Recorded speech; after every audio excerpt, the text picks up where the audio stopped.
నిన్న ఐ డ్రీమ్‌కి ఈ డీఏవీ public school పాప వాళ్ళ మదర్ వచ్చారండి. అన్నారు, "నేను చిలుకూరు బాలాజీ గారిన రంగరాజన్ గారిని కూడా కలిసానండి. నేను పరిచయం. రేపు వెళ్తున్నాను అంటే నేను అడిగానని ఒక్కసారి అడగండి. మా ఇంట్లో లలితా సహస్రనామాలు జరుగుతాయి. దసరా అమ్మవారి ఉత్సవాలు మేము చేస్తాం. వెంకటేశ్వర స్వామి దానికి వెళ్తాం. చిలుకూరు చిన్నజీవ స్వామిని ఫాలో అవుతాం. నా ఇంట్లో నా పాపకి ఎందుకు ఇలా జరిగింది" అని పాపం షీ క్రైడ్ అలాట్ యెస్టర్డే. అసలు చాలా ఆవిడ బాధని ఎలా నేను ఓదార్చాలో నాకు అర్థం కాల. ఎందుకు మాకే అయింది, ఇంత డివోటీస్గా ఉన్నాం భగవంతుడి టువర్డ్స్ టు గాడ్ అని అంటే ఆవిడకి ఏం చెప్తాను సార్? మీ వంతు మీరు ఏం చెప్తారంటే ఏమంటారు? దీనికి సమాధానం ద్రౌపది ప్రవర్తనలోనే ఉంది సార్. ద్రౌపదీదేవి శ్రీకృష్ణుడికి అత్యంత ప్రియమైన భక్తురాలు. ద్రౌపదికి ఎందుకు వస్త్రాపహరణం జరగాలి? రైట్. ద్రౌపది నిండు సభలో ఎందుకు వస్త్రాపహరణం జరగాలి? ద్రౌపదికి ఎందుకు అరణ్యవాసం? ద్రౌపదీదేవి కీచకుడి బారిన ఎందుకు పడాలి? కీచకుడి బారిన పడింది కాబట్టి కీచకుడు చచ్చాడు.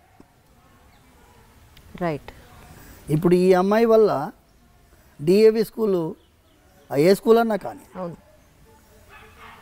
అవును ఆ దుర్మార్గుడు బయట వచ్చాడు. అవును. ఈ అమ్మాయి కనుక ధైర్యం చేయకపోయి ఉంటే, పోనీలేండి మనం స్కూల్ మారదాం అనుకుని ఉంటే అవును వచ్చేదా? ఇంకెంతమంది బలై ఉండేవాళ్ళు. అంటే స్కూల్ యాజమాన్యంలో చాలామందికి తెలుసు ఇలా జరుగుతుందని, అయినా వాళ్ళు గమ్మునున్నారు. చాలామంది పేరెంట్స్ మా అమ్మాయి కూడా చెప్పేదండి ఏడ్చేదండి అని చెప్తున్నారు ఇప్పుడు. కానీ ముందు ఫస్ట్ వచ్చింది ఎవరు? మేము యాక్చువల్గా మీరు ఇంతకుముందు మాట్లాడుతున్నప్పుడు నాతో ఎప్పుడు ఉంటాడు, ఈ ఆడవాళ్ళ విషయంలో జాగ్రత్తలు సమాజానికి నేర్పించాలి, అమ్మాయిల్ని ఆడవాళ్ళని గౌరవించేటట్టుగా మన సమాజం మారాలి, అమ్మాయిల్ని ఆడవాళ్ళని ఒక విధమైన విలాస వస్తువుగా చూడకుండా ఒక పవిత్రమైన భావనతో చూసేటట్టుగా మన వాళ్ళు ఉండాలి. రోజు నాతో ఉంటాడు పవన్ అనేవాడు. వరంగల్ వెళ్తున్నామ్మా మేము 2019 అనుకుంటా. చిన్న అమ్మాయి 9 months అమ్మాయి.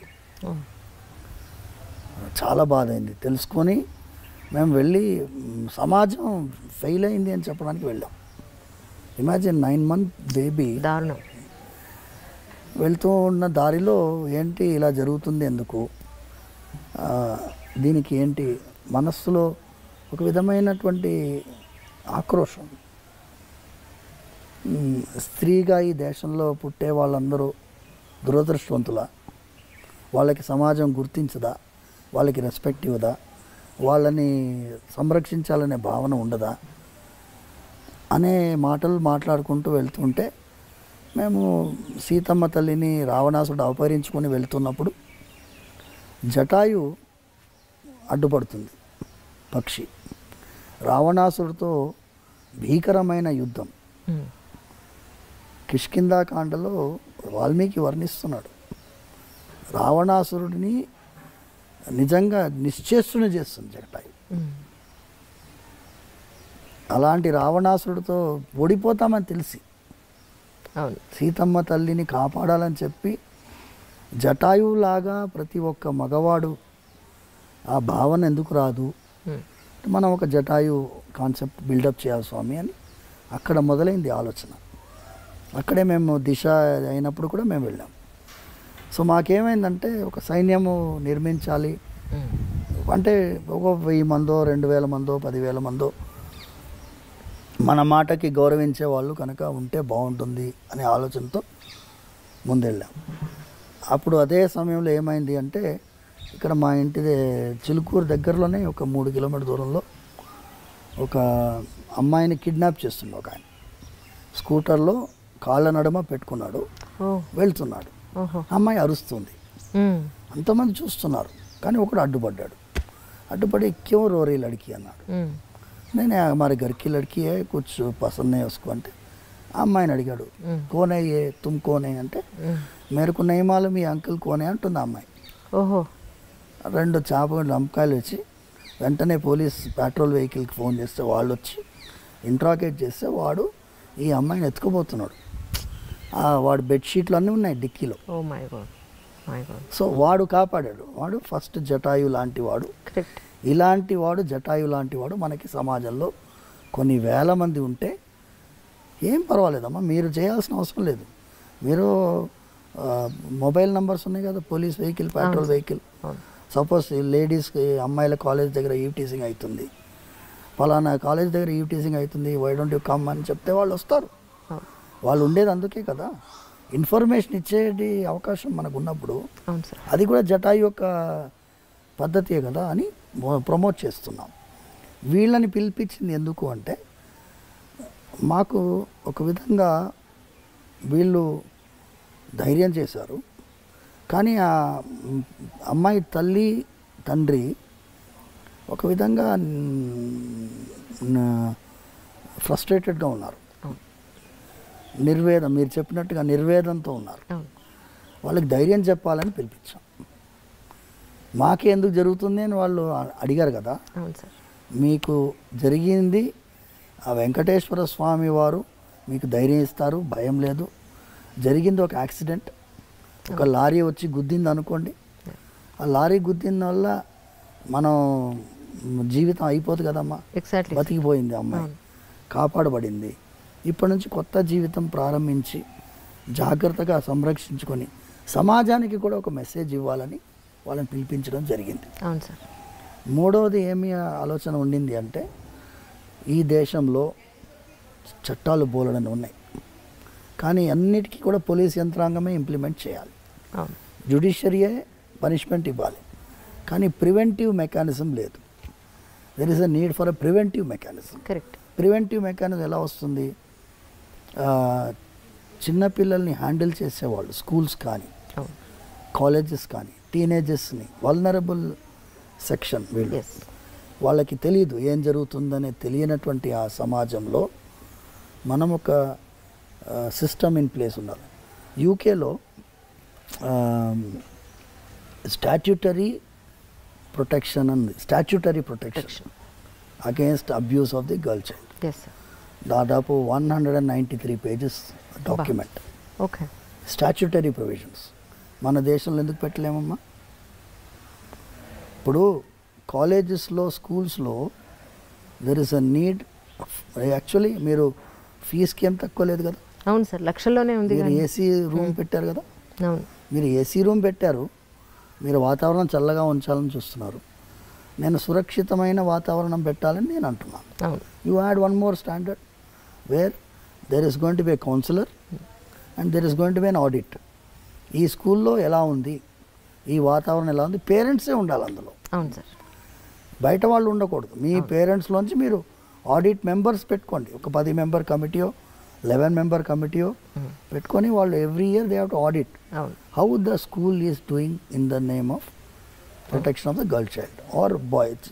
ఇప్పుడు మగపిల్లలకు కూడా అవకాశం ఉంది చాలా. అవును సార్. వేధించే వాళ్ళు ఉన్నారు, అబ్సల్యూట్లీ భయంకరంగా వేధించే వాళ్ళు ఉన్నారు. ఎందుకంటే వాళ్ళకు ఆడలేదు మగాలేదు తేడా. వరల్డ్ వైడ్ ట్రెండ్ పోయిందమ్మా, భయంకరంగా ఉంది.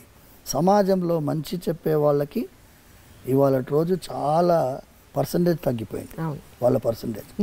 నిన్న అమావాస్య రోజు ఎక్కడో క్షుద్ర పూజలు జరిగి శ్మశానంలో ఒక అబ్బాయిని 22 ఏళ్ళు 23 ఏళ్ళు ఉన్నట, కుకట్పల్లి శ్మశానంలో అబ్బాయిని చంపేసి అక్కడే కాల్ చేశారు వాళ్ళు. పక్కన ఆ క్షుద్ర పూజకు సంబంధించిన వస్తు సామాగ్రి అంతా అక్కడే ఉందిట.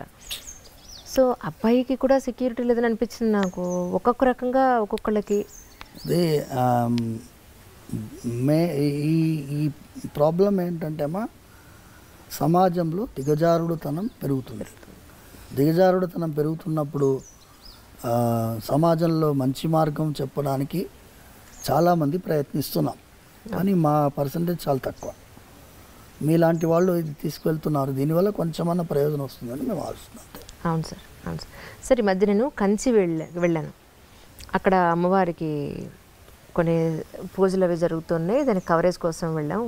ఎక్కడెక్కడి నుంచో కొన్ని వందలాది మంది పురోహితులు వచ్చారు, అందరూ యంగ్స్టర్స్.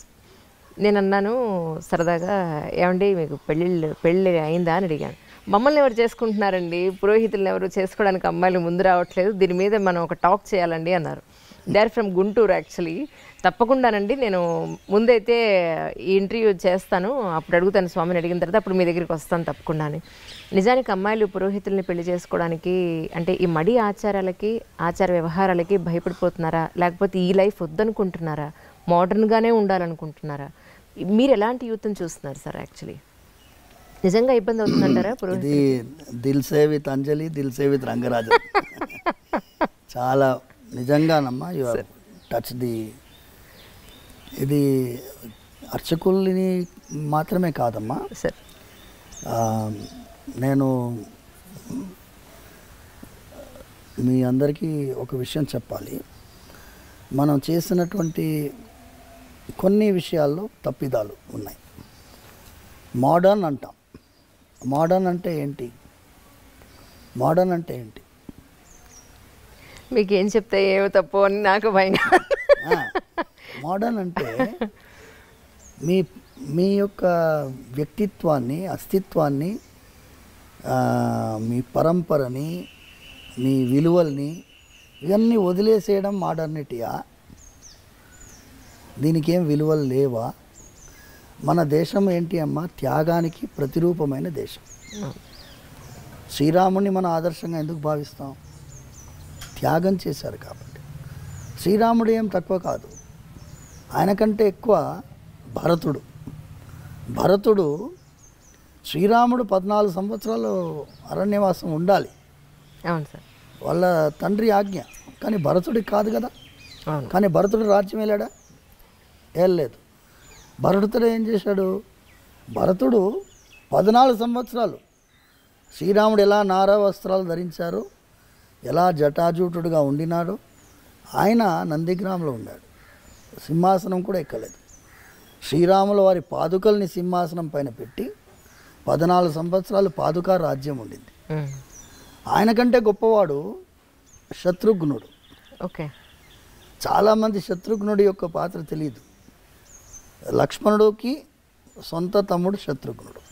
నేను చిలుకూరులో అడుగుతూనే ఉంటాను, లక్ష్మణుడు తల్లి పేరు ఏంటి అని అడిగితే, ఒకసారి ఇలా భక్తులు ఎంత విలువలు తెలుసుకుంటున్నారు చిన్నపిల్లలు అని తెలిస్తే జనరల్ క్వశ్చన్స్ ఉంటాయి. ఇప్పుడు ప్రదక్షిణాలు స్టార్ట్ అయిన తర్వాత మళ్ళీ స్టార్ట్ అవుతుంది వైవా. ఒక పిల్లవాడిని అడిగితే వాడు అనుష్క అని చెప్పాడు. అంటే లక్ష్మణుడు తల్లి పేరు తెలియనటువంటి సమాజం మనం తయారు చేస్తాం. అవును. శ్రీరాముడితో లక్ష్మణుడు వెళ్ళాడు, భరతుడితో శత్రుఘ్నుడు ఉన్నాడు. ఇద్దరికి తల్లి సుమిత్రాదేవి. శత్రుఘ్నుడు ఏం చేశాడు? శ్రీరాముడికి సేవ చేసేటటువంటి భరతుడికి సేవ చేశాడు. ఆ సేవ చేసేటటువంటి ఒక గుణం ఉంది చూసారమ్మా, ఇది మన భారతదేశంలో ముఖ్యమైనటువంటి గుణం. ఈ గుణము ఇప్పుడు భార్యని సేవకురాలని కాకుండా శత్రుఘ్నుడి పాత్రలో గుర్తిస్తున్నాం మనం. ఇప్పుడు ఫెమినిజం వాళ్ళందరూ ఏమిటో, మేము సేవకులం కాదు, మేము ఈక్వల్ కదా. మీరు ధర్మశాస్త్రంలో ఉండే విలువలు చూడండి, ఆడవాళ్ళకి ఎంత విలువ ఇస్తుంది.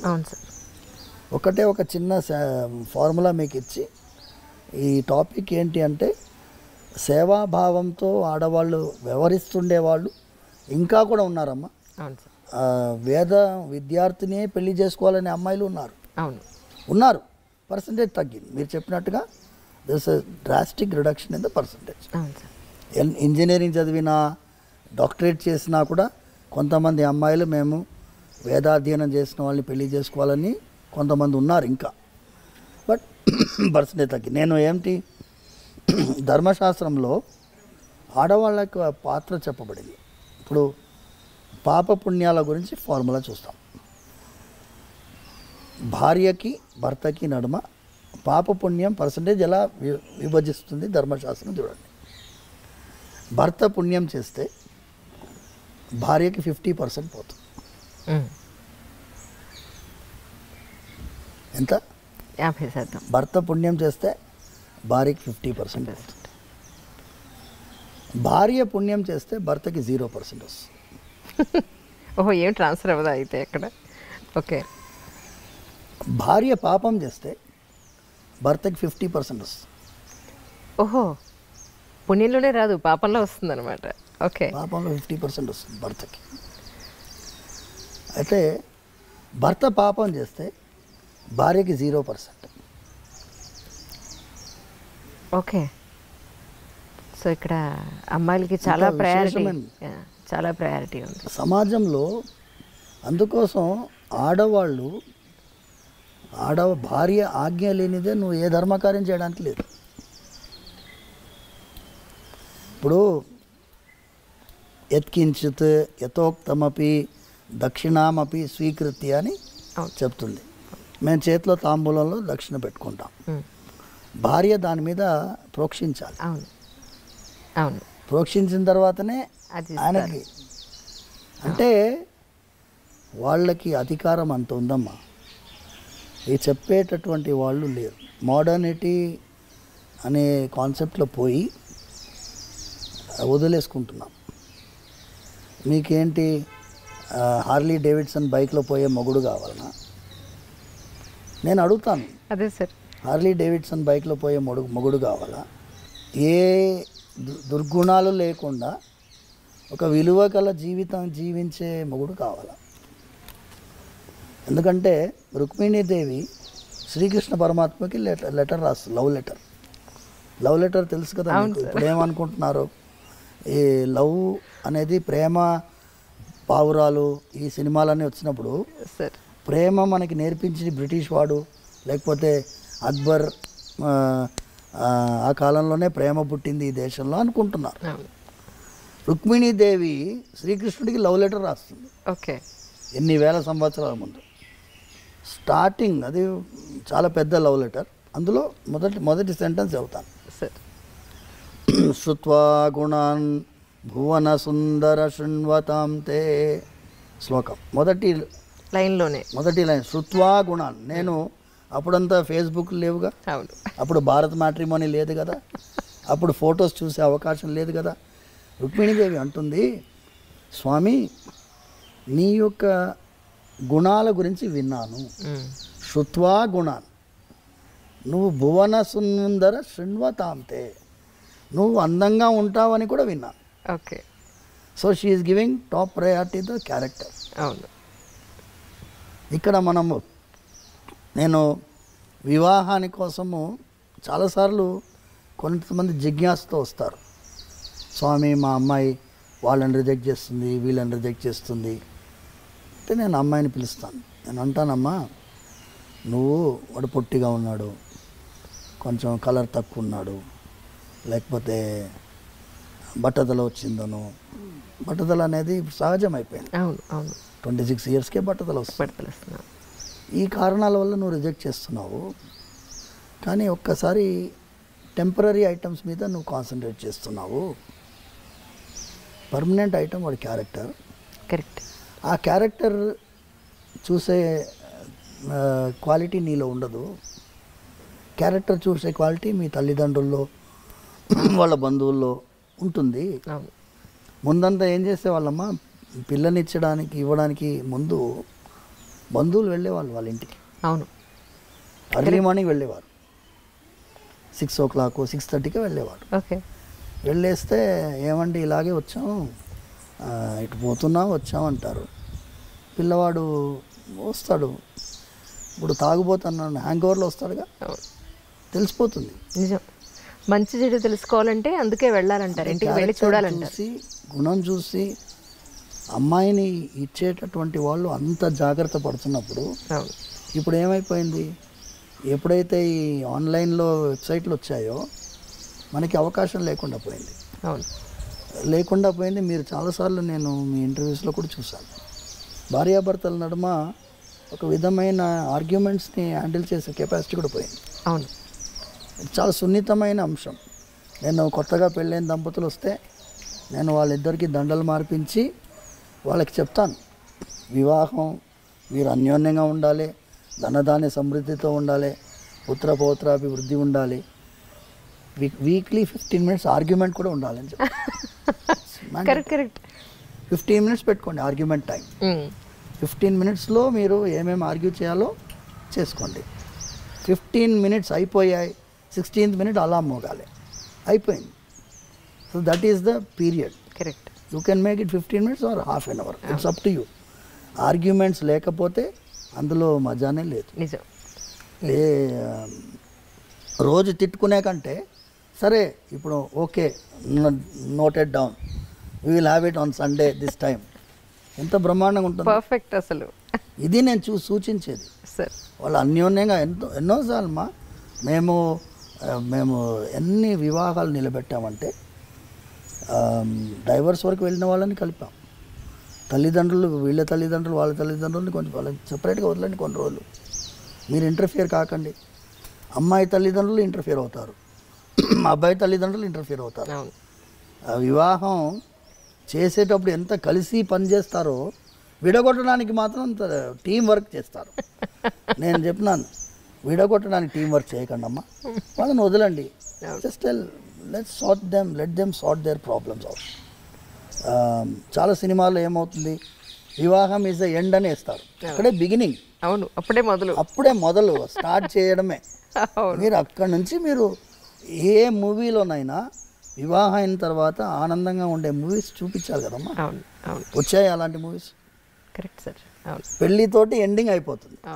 రామాయణంలో సీతా కళ్యాణంతో ఎండ్ అయిపోయింది అనుకో, రామాయణంలో ఏముంది? ఏమీ లేదు. అందుకోసం మేము ఈ త్రూ యూ తెలిసేలో ఇది చేయాలి. అవును సార్. ఇది చాలామంది మీరు సైకియాట్రిస్ట్ తోటి కౌన్సిలర్స్ తోటి మీరు చేశారు. అవును సార్. ఇది వాళ్ళ ప్రాబ్లం, కూర్చొని మాట్లాడుకోరు. ఏమి వీక్నెస్లు ఏం ప్రాబ్లమ్స్ అర్థం చేసుకునే అవకాశం ఎవరు ఇస్తున్నారు? వెంటనే థర్డ్ పార్టీ వస్తాడు, లాయర్ వస్తాడు, మీరు ఇట్లా రాయండి, ఇట్లా రాస్తే తొందరగా డైవర్స్ వస్తారే. Will you not give them some time to settle their matter difficulties? True. Actually నేను ఫుల్ ఫ్లెడ్జ్డ్గా ఒక ఎంట్రీ తీసుకోవాలి అని మెంటల్గా చాలా ప్రిపేర్ అయ్యి వస్తే సార్ నాకు 1 hour టైం ఇచ్చారు. అంటే ఆయన ఆబ్లిగేషన్స్ సోమవారి ఉన్నాయి, డౌట్ లేదు అందులో. నాన్నగారికి ఇప్పుడు 1 o'clockకి అన్నం పెట్టాలని చెప్పారు. నాది టైం వేసి ఇంకొక 10 నిమిషాలు ఉంది సార్. అంటే మీ జర్నీ వెళ్ళి నాన్నగారికి కొట్టించడానికి 10 నిమిషాలు టైం పడుతుందని అనుకుంటున్నాను. సో ఏం చేద్దాం, వెయిట్ సాయంత్రం వరకు వెయిట్ చేయమన్నా వెయిట్ చేస్తాం. మీరు మధ్యలో కాసేపు రెస్ట్ తీసుకుని భోజనం చేసి సాయంత్రం చేద్దామంటే పెట్టుకుందాం అంటారా? ఫ్రెష్గా మళ్ళీ పెట్టుకుందాం. సరే, సిలబస్ ఇచ్చేసేయి. ఎందుకంటే ఒక్కొక్క టాపిక్ తల్లి మీది ఎలా ఉంది అంటే మీ క్వశ్చన్స్ కూడా wide spectrum. See your leading question, Anjali interviews ఎందుకు చాలామంది చూస్తారు అంటే యాంకర్ ఎలా ఉండాలో అలా ఉండాలి. యాంకర్ అంటే లోపల దిగి పట్టేస్తుంది అంతే, దాని తర్వాత మా ఫ్రీడమ్ ఇస్తారు. లేదండి అంతకంటే వాళ్ళు మాట్లాడివ్వకుండా ఇంటర్వ్యూ చేసే వాళ్ళు ఉన్నారు. సో అందుకోసం మీరు అంత ఫ్రీడమ్ ఇస్తున్నారు కాబట్టి వైడ్ రేంజ్ మనం మాట్లాడాలి. సమాజానికి ఉపకారం అయ్యేటటువంటి విషయాలు మనం మాట్లాడుతున్నాం కాబట్టి అసలు వి షుడ్ హ్యావ్ అనదర్. తప్పకుండా ఇంకోటి ఈ ఒక్క క్వశ్చన్తో ముగించేస్తాను. అలాగే జనరల్గా గుడికి, ఎస్పెషల్లీ ఇక్కడ బాలాజీ టెంపుల్కి ఏదో ఒక కోరికతోనో, ఒక ఆవేదనతోనో, తీరిన ఆవేదనతోనో, ఒక ఆత్రతతో వస్తారు. ఇక్కడికి వచ్చిన తర్వాత ఆ ప్రదక్షిణాల ద్వారానో లేకపోతే ఇక్కడ మొక్కులు తీర్చుకోవడం ద్వారానో కొంత వాళ్ళకు ఉపశమనం దొరుకుతుంది. మీ వరకు ఇన్ని సంవత్సరాల నుంచి గుళ్ళో ఉంటున్నారు, మరి మీకు మనస్తాపం వస్తే ప్రతిరోజు చూసే దేవుడికి ఇక్కడే చెప్పుకుంటారా, లేకపోతే మీకు బాధ వస్తే ఏం చేస్తారు అని? చాలా అదేమంటారు, ధర్మ సంకటం అంటారు. కానీ మనస్తాపం వస్తుంది. స్వామివారి కైంకర్యం చేస్తున్నప్పుడు ఒకటే ఏంటంటే అమ్మా, దాన్ని ఎదుర్కొనే ధైర్యం కూడా ఆయన ఇస్తున్నారు. ఏదన్నా పరిస్థితి వచ్చినా, పరిస్థితి సమాజంలో సహజంగా వస్తుంది. ఒక చిన్న ఎగ్జాంపుల్ మీకు ఇస్తాము. ఇబ్బంది, తెల్లవారుజామున మేము ముందు ఒక 5-6 సంవత్సరాలకు ముందు 5 అంబర్పేటలో మా ఇల్లు, భార్య పిల్లలు అక్కడ ఉంటున్నారు. అక్కడి నుంచి ఎర్లీ మార్నింగ్ 4:30కి బయలుదేరి వస్తున్నాం. 7-8 years బ్యాక్ ఎగ్జాక్ట్లీ. తెల్లవారుజామున వస్తుంటే ఇక్కడ నుంచి మృగవనికి ఇంకా ముందు పోలీస్ అకాడమీ నుంచి రైట్ తీసుకోవాలి. అక్కడ వెహికల్లో స్మోక్ వచ్చేసి పొగలు వచ్చాయి. వచ్చేసేసి వెహికల్ ఆగిపోయింది. నేను ఏమైంది వెహికల్ ఆగిపోయింది అని చూసి డాష్ బోర్డ్ ఇది చూస్తే మొత్తం పొగలు. నేను ఆ టైంలో ఎవరు వస్తారు? ఇమాజిన్ 4:45. చాలా కష్టం. ఇప్పుడు ఏంటి, నేనే మీ స్వామివారి కైంకర్యానికి బయలుదేరాను. అప్పుడు ఈ ఓలాలు ఓబెర్లు లేవు. అయితే స్వామి ఇక మీ అభిషేకానికి మేము రావాలి శుక్రవారం. అయితే 10 minutesలో ఒక ఆయన 2-wheelerలో పోతున్నాడు. వచ్చి ఆపాడు. ఆపి ఏమైంది అని అడుగుతున్నాడు. నాన్న ఈ వెహికల్లో పొగలు వచ్చినాయి బాబు. అలాగా టూల్ కిట్ ఉందా బండిలో అన్నాడు. తప్పకుండా ఉంది వెనకాల. ఆయన అదన్ బాగానే తిప్పాడు. వెనకాల టూల్ కిట్ ఓపెన్ చేశాడు. ఓపెన్ చేసి ఏమన్నాడంటే బ్యాటరీ వైర్ కాలిపోయింది. ఓహో, మీకు ఇప్పుడు బ్యాటరీ వైర్ దొరకదు. అది ఎలా చెప్తున్నావు అంటే, నేను మెకానిక్ అండి, మా అత్తగారింటికి పోతున్నాను. మా అత్తగారి ఇల్లు వికారాబాద్ యువతల 2-wheelerలో ఎర్లీ మార్నింగ్ పోతున్నాను. నేను స్పీకర్ వైర్స్ కట్ చేసి జాయిన్ చేస్తాను, కానీ ఇది చాలా దూరం పోదు, ఈ హై యాంపేరేజ్ ఉంటుంది కాబట్టి ఇక్కడి నుంచి పోతుంది. మళ్ళీ మీరు రంగారోజ్ మెకానిక్ దగ్గర పోయి చేసేసుకోండి అన్నాడు. చేసేసాడు. అయితే మెయిన్ ఐటమ్ ఏంటంటేమ్మా, ఇది స్వామివారి కార్యమని భావించి ఆయన అనుకున్నాడు కాబట్టి ఆయన పైన భారం వేస్తే ఆయన ఎవరినో ఏర్పాటు చేస్తాడు. ఆ మెకానిక్ ఆ టైంలో రావడం ఏంటి, మేము ఆ టైంలో ఆయన ఆపడం ఏంటి? అవును, జనగా రోడ్డు మీద ఏదైనా అవసరం ఉందన్నా మేము నిలబడి ఉన్నాం, కారు బయట నిలబడి ఉన్నాం. ఆయన ఆపాడు, ఆయనే చూశాడు, జాయిన్ చేశాడు, వెళ్ళిపోయాడు. రూపాయి తీసుకోలేదు. అంటే స్వామివారు మనందరినీ కూడా ఏమంటేమా, మేము చాలాసార్లు స్వామివారి ఆరాధన అయిన తర్వాత ఆయనకి ప్రతిరోజు క్షమాపణ చెప్తాం. స్వామి మంత్రహీనం క్రియాహీనం భక్తిహీనం యదర్చనం తత్సర్వం క్షమ్యతాం దేవ దీనం మాం ఆత్మసాత్ కురు. నేను దీనుణ్ణి, మంత్రలోపం ఉండొచ్చు, తంత్రలోపం ఉండొచ్చు, భక్తిలోపం ఉండొచ్చు, వేరే ఏదో ఉండొచ్చు. మీరు చిన్న పిల్లవాడిని ఎలా క్షమిస్తారో అలా నన్ను భావించి క్షమించాలి. సో స్వామివారి దగ్గర ఆ అఫెక్షన్ తోటి, ఆ ఫీలింగ్ తోటి చేస్తే ఆయనతోటి నివేదించుకుంటాం. మా మనసులో మాటలు ఆయనకు తెలియకుండా ఉంటాయమ్మా. ఏం చేస్తున్నామయ్యా ఇది అనే ఫీలింగ్ ఎప్పుడు రాలేదు నాకు. ఇప్పుడు 22 years అయిపోయింది స్వామివారి సేవలో ప్రత్యక్షంగా రావడం. ఇంతవరకు నాకు ఎప్పుడూ కూడా అయ్యో ఇది ఏం రా దౌర్భాగ్యమైన పరిస్థితి అనే ఫీలింగ్ అయితే రాలేదు. కానీ మీరు చెప్పినట్టుగా ఈ చిన్న చిన్న ఇబ్బందులు జరుగుతాయి, పెద్ద ఇబ్బందులు కూడా జరుగుతాయి. పెద్ద ఇబ్బందులు జరిగినప్పుడు మళ్ళీ ఆయన దగ్గరే వేడుకుంటాం. దీనికి మీరే సమాధానం వెతకాలి, మీరే సంతోషంగా మీరు. ఎందుకంటే మేము దేవాదాయ చట్టాన్ని ఎదిరించి పోరాడినటువంటి దేవాలయం చిలుకూరు బాలాజీ టెంపుల్. అవును, స్వామివారు ఇప్పుడు మీరు అడిగారు చూడండి, అర్చకులకి ఎందుకు అమ్మాయిలను ఇవ్వడం లేదు అంటే, ఒక త్రిశంకు స్వర్గంలో అర్చకుడి వ్యవస్థని తీసుకొచ్చినటువంటిది ఈ చట్టాలు. వాటికి అర్థం కాదు, చట్టసభలకు అర్థం కావు, న్యాయస్థానాలకు అర్థం కావు. So it is purely devotion and spirit of devotion. భక్తి అందరికీ అర్థం కాదు. వాళ్ళు ఏమనుకుంటారు, జీతం కోసం అర్చకుడు పనిచేయటం, జీతం కోసం చేయడమే లేదు. ఇందులో ఎంత త్యాగం ఉంది చేసేవాడికి తెలుస్తుంది.